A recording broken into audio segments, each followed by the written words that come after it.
Hala, paano kaya to? Wala na rin akong allowance pang cover up neto. Uy, wala na siyang maisip ko. Wala na yan.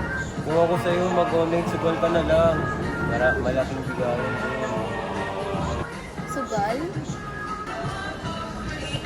Oops! No, no, no. Alam mo na mali yan. Marami pang pwedeng options. Maghanap ka lang. Walang pambayad ng tuition at ayaw na rin mga problema sumagot, takbo na sa kung saan luluwag ang buhay mo. Dito ka na sa KPay. Oo, sa KPay, pwede kang umutang ng hanggang 25,000 pesos na pwede mong bayaran sa loob ng 3 taon with only 2% interest compound quarterly. O diba, ang gaan sa bulsa? Oo nga, pero teka, baka naman hindi maabot yung ipong amount. 5,000 yung tuition mo. Kaya ko ba ng KPay yun? Paano ko makaka-apply? Pwede kang mag-apply sa KPay just by doing these 5 simple steps.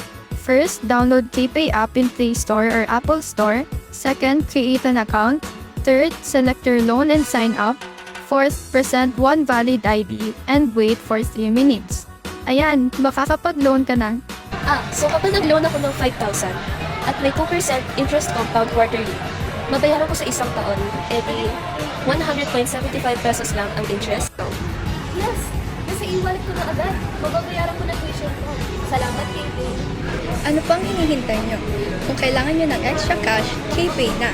Fast, simple, and trusted. Be one of the KPay community. Be a KPay. Dito sa KP, gagaan at luluwag ang buhay nyo.